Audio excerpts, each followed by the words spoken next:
Welcome to JPM PG College online classes from Education Department, class BA first year, in paper second, History and Development of Indian Education.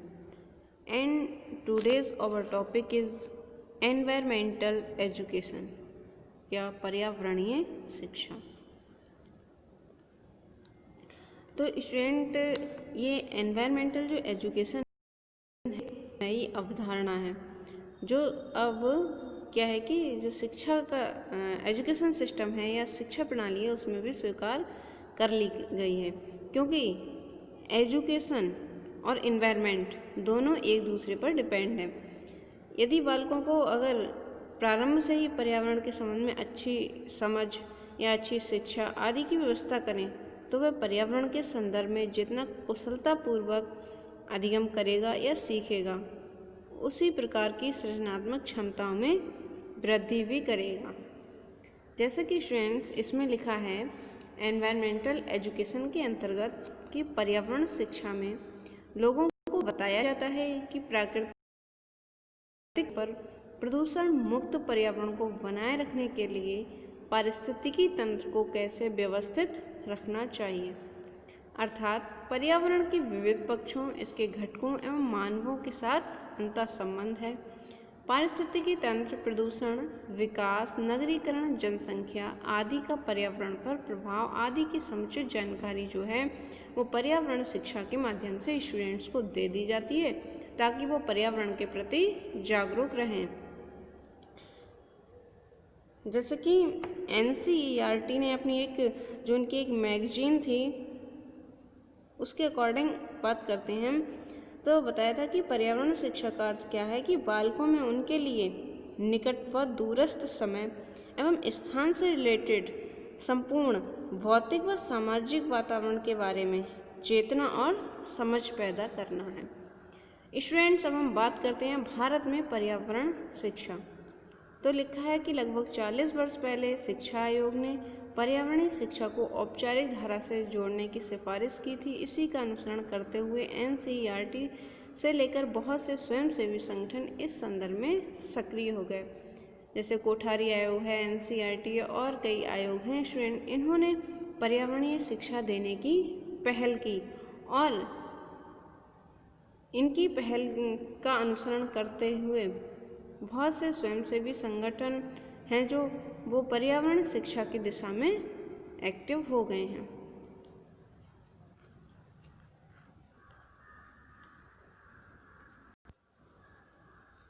Students, अब हम बात करते हैं पर्यावरण अध्ययन शिक्षा के उद्देश्य। आखिर इनका एम क्या रखा गया है कि पर्यावरण की शिक्षा क्यों देनी चाहिए।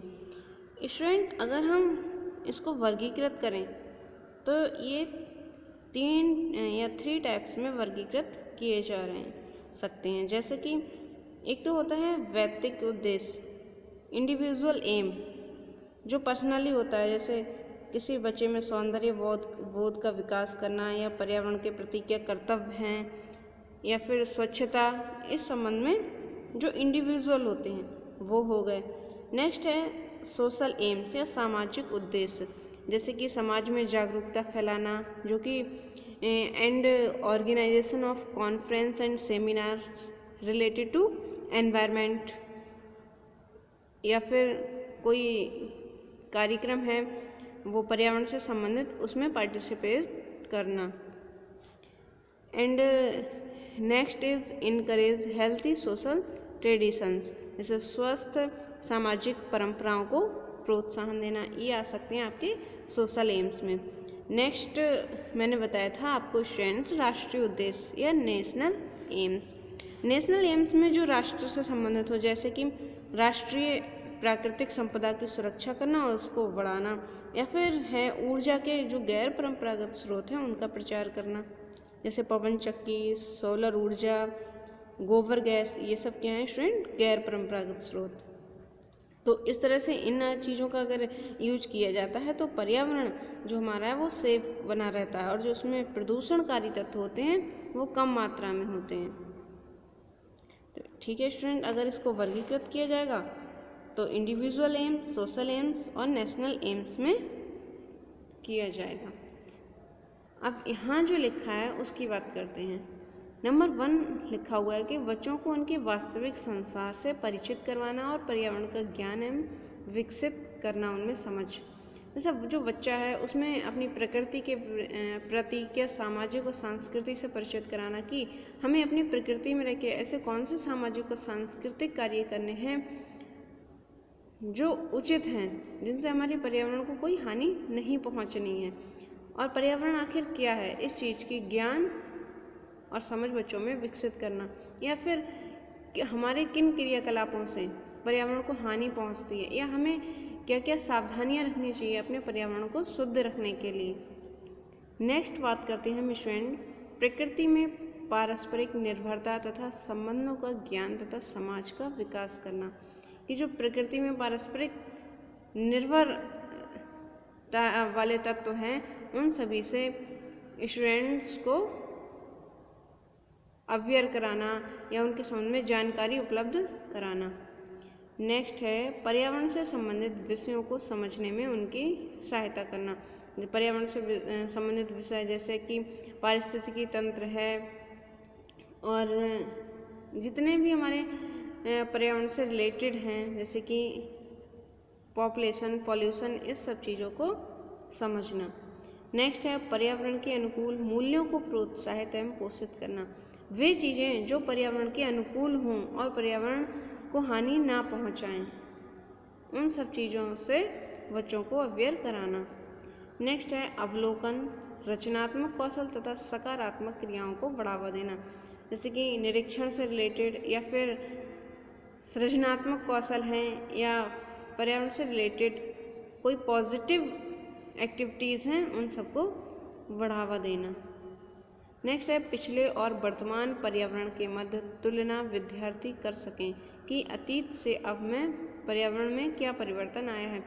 उन्हें तुलना करना कि पहले पर्यावरण कैसा था, अब कैसा है, या आने वाले समय में अगर हम जागरूक नहीं रहे, इसी तरह से प्रदूषण बढ़ता रहा तो क्या क्या हानियाँ हो सकती हैं, इन सब की क्षमता बच्चों में पैदा करना। नेक्स्ट है पर्यावरण मुद्दों के प्रति विद्यार्थियों को जागरूक करना। जो पर्यावरण से रिलेटेड प्रॉब्लम्स हैं उन सबको विद्यार्थियों को जानना। नेक्स्ट है पर्यावरण के संरक्षण और प्रबंधन के लिए प्रभावी कार्रवाई का महत्व बताना। बच्चों को बताना कि क्यों पर्यावरण संरक्षण और प्रबंधन आवश्यक है, या फिर हम किस तरह से पर्यावरण का संरक्षण और प्रबंधन कर सकते हैं, क्योंकि वो हमारे भविष्य हैं, आगे आने वाले नागरिक हैं। अगर उन्हें पर्यावरण से संबंधित कोई भी नॉलेज नहीं होगी तो हमारा जो पर्यावरण है उसका विकास या उसकी सुरक्षा, उसका प्रबंधन नहीं हो सकेगा। तो इसके लिए हमारे पर्यावरण के लिए, हमारे पर्यावरण की सुरक्षा के लिए, उसके प्रबंधन के लिए स्टूडेंट्स पर्यावरण की शिक्षा बच्चों के लिए देना अनिवार्य है। Okay, thank you students. आज का टॉपिक बस यहीं कंप्लीट होता है। नेक्स्ट बात करते हैं हम आगे आने वाली वीडियो में।